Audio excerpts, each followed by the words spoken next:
Welcome दोस्तों, इस video में बात करेंगे सोशल मीडिया की वायरल खबरें। जी हां, खबरें तो महंगाई से जुड़ी हुई हैं और प्रधानमंत्री नरेंद्र मोदी की उन ट्वीट्स से जो 2014 से पहले उन्होंने किए थे।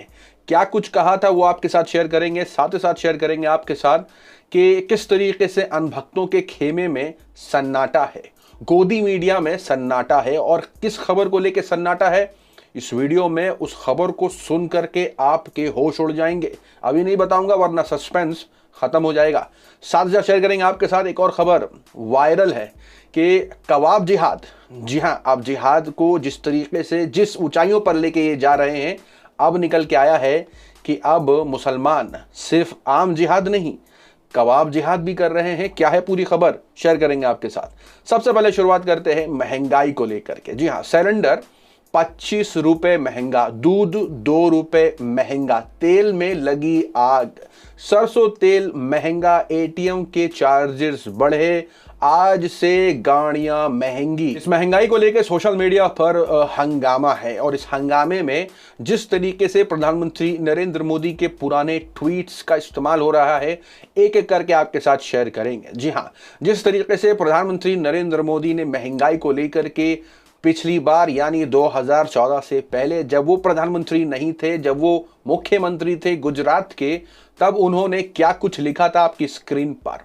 उन्होंने लिखा था, गरीब के घर में चूल्हा नहीं जल रहा, बच्चे आंसू पी रहे हैं, रात रात रोते हैं नरेंद्र मोदी। इसका जवाब देते हैं कांग्रेस के कार्यकर्ता, नाम है श्रीनिवास, लिखते हुए, मोदी जी आजकल गरीब के क्या हाल है। साथ ही साथ पुराने ट्वीट्स आपके साथ 2-4 और शेयर कर दें जिससे आपको लगेगा कि प्रधानमंत्री नरेंद्र मोदी जो हैं वो लोगों की आवाज बने हुए थे और उन्होंने क्या क्या ट्वीट किया था। लिखा है, अरे मैडम सोनिया जी, आपने गरीब की रोटी छीन ली है, हिंदुस्तान की जनता जवाब मांग रही है महंगाई का। साथ साथ उन्होंने लिखा था, शास्त्रों में लिखा है गरीब की सेवा ही नारायण की सेवा है, इन दिनों गरीब तो भूल गए, नारायण वो खुद बन गए। उन्होंने और आगे लिखा था, इनके लिए गरीबी एक मजाक है, मजाक का साधन बन गया है। अब आपके साथ इन सारे ट्वीट से यही लग रहा होगा कि पीएम मोदी कैसे गरीबों की आवाज बना करते थे, और यही नहीं, हिंदू मुसलमान की भी आवाज बना करते थे। ये लीजिए एक और ट्वीट जहां प्रधानमंत्री नरेंद्र मोदी ने लिखा था 2013 अक्टूबर की 27 तारीख को, उन्होंने लिखा था, गरीब हिंदू और गरीब मुस्लिम को गरीबी से लड़ना है, ना कि एक दूसरे से, यानी एक दूसरे से नहीं लड़ना है, गरीबी से लड़ना है। ये प्रधानमंत्री नरेंद्र मोदी के बोल 2014 से पहले। सोशल मीडिया पे ये सारे ट्वीट इस वक्त वायरल हो रहे हैं क्योंकि जिस तरीके से महंगाई बढ़ रही है वहां और कोई तो आवाज नहीं बन रहा, तो लोग पीएम मोदी को पीएम मोदी के ही ट्वीट शेयर करते दिखाई दे। लेकिन अगली तरफ वहीं अगर आपको बताएं तो भारतीय जनता पार्टी के नेता, कार्यकर्ता और एमपी के बयान अगर देखें तो उनके बयान के मुताबिक ये सब कुछ कांग्रेस पार्टी की वजह से बढ़ रहा है। जी हां, नोएडा के भारतीय जनता पार्टी के एमपी महेश शर्मा ने कांग्रेस पर ब्लेम किया इस बढ़ती महंगाई को लेकर के। सोशल मीडिया पे ये सब कुछ महंगाई के हवाले से चल रहा है, तो दूसरी तरफ शेयर कर दें प्रज्ञा सिंह ठाकुर के हवाले से क्या अपडेट है। जी हां, बास्केटबॉल खेलती दिखाई दी हैं और काफी खुशी का माहौल सोशल मीडिया पर। इसमें क्यों इंसान दुख मनाए कि वो बास्केटबॉल खेल रही हैं, अच्छी बात है, लेकिन जैसे ही उनकी कोर्ट की हियरिंग तारीख करीब आएगी वो फिर से व्हील चेयर पकड़ लेंगी। सोशल मीडिया पर एक यूजर यही लिखते हैं इस वीडियो का इस्तेमाल करते हुए कि कल को तारीख आएगी इसकी तो व्हील चेयर पर बैठ जाएगी। ये बात उन्होंने इसलिए कही क्योंकि उनके जो वकील हैं प्रज्ञा सिंह ठाकुर के वकील बार बार मालेगांव ब्लास्ट मामले पर कोर्ट में यह अर्जी डालते हैं कि प्रज्ञा सिंह ठाकुर की जो है वो मेडिकल इमरजेंसीज की वजह से वो कोर्ट में फिजिकली नहीं आ सकती, तो उनको रियायत की जाए उनके ऊपर, क्योंकि वो जिस तकलीफ से गुजर रही हैं उनको अभी रेस्ट की ज़रूरत है। ऐसा उनके वकील जो है कोर्ट में बयान देते हैं, उनके लिए कोर्ट से अर्जी लगाते हैं कहते हुए कि उनको रियायत दी जाए फिजिकल अपीयरेंस से।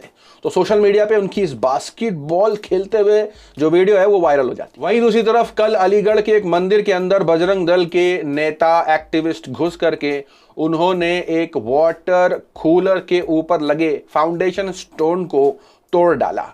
तोड़ने की कोई खास वजह नहीं सिवाय इसके कि उस पर किसी मुसलमान का नाम लिखा हुआ था, क्योंकि उस मुसलमान ने ही वो वाटर कूलर मंदिर के अंदर दान किया था, तो उसका उस पर नाम लिखा था। आपकी स्क्रीन पर जो वीडियो है जहां बजरंग दल के जो कार्यकर्ता हैं वो उसको पूरी तरीके से तोड़ते हुए दिखाई दे रहे हैं। सोशल मीडिया पर इस वीडियो के साथ साथ लोगों ने यह कहना भी शुरू कर दिया कि बजरंग दल के एक्टिविस्ट्स, नेता, कार्यकर्ता उस वक्त कहां थे जब कोरोना की दूसरी लहर में लोग परेशान थे।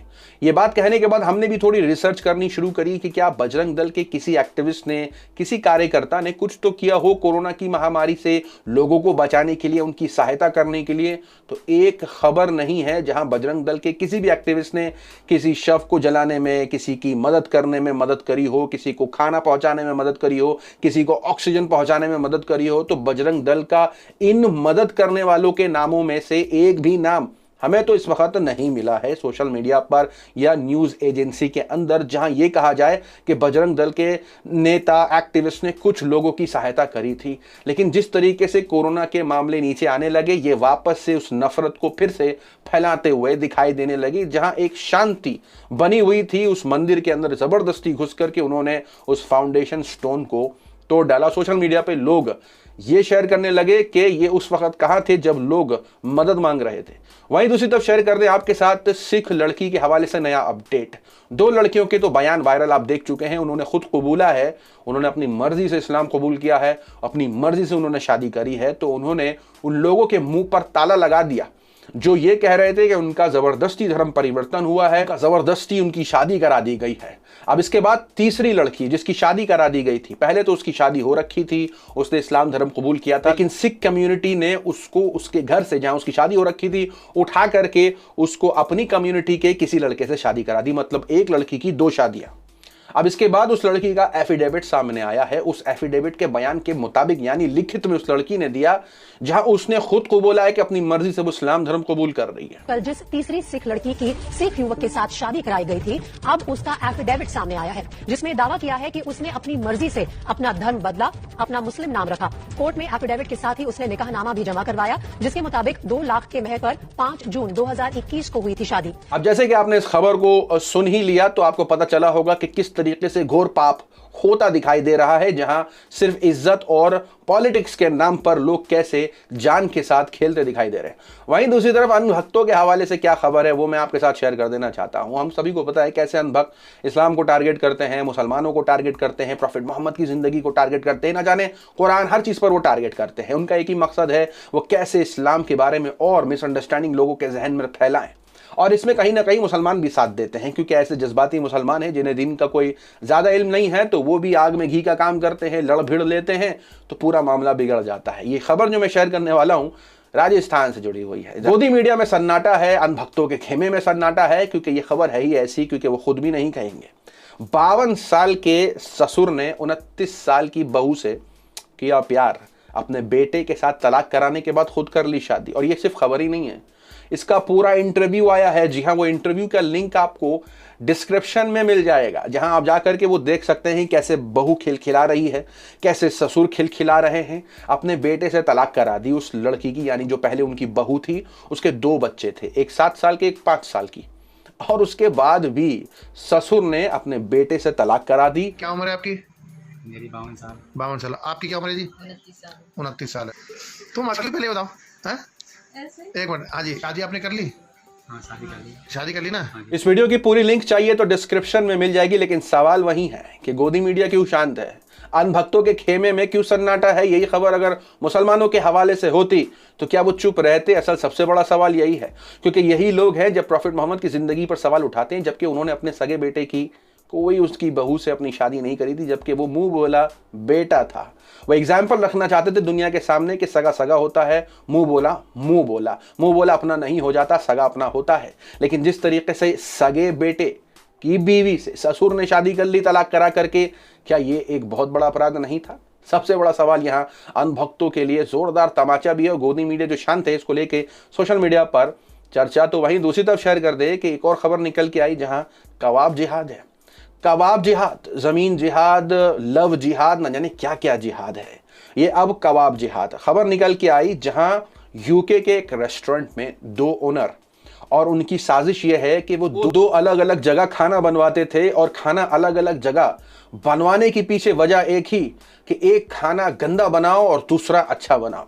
गंदा उन लोगों के लिए जो इस्लाम में नहीं मानते, जो मुसलमान नहीं है, और अच्छा उनके लिए जो इस्लाम में मानते हैं और मुसलमानों में मानते हैं।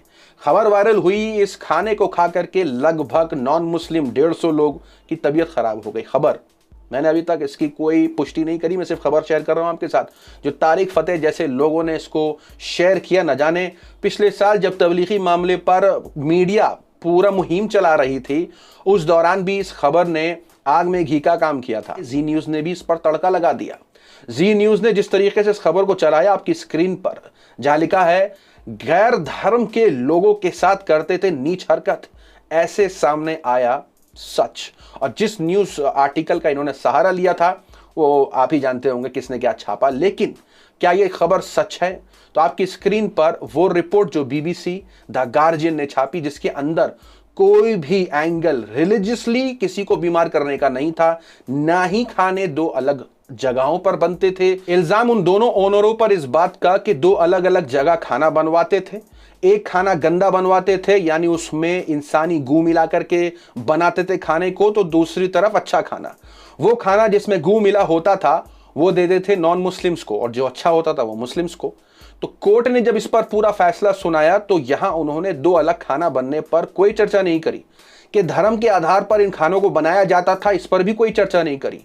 कोर्ट ने पाया कि ये जो 150 लोग बीमार पड़े हैं, इसके पीछे वजह अनहाइजीनिक। कोर्ट के मुताबिक जो बर्तन धोया करते थे उस रेस्टोरेंट के अंदर, वो अनहाइजीनिक रहते थे। वो अपने हाथ पैर सही से नहीं धोते थे, बर्तन सही से नहीं धोते थे, जिसकी वजह से 150 लोग बीमार पड़े। और ये 150 लोग में सब के सब कोई भी एक कम्युनिटी से नहीं है, सब अलग अलग कम्युनिटी, यानी क्रिश्चियन भी इसमें है, मुस्लिम भी इसमें है, यानी कोई भी एक धर्म का बीमार पड़ा नहीं, ना कि उनके खिलाफ कोई साजिश है। तो कोर्ट ने ये फैसला सुनाया, उनके ऊपर जुर्माना लगाया 25,000 पाउंड का।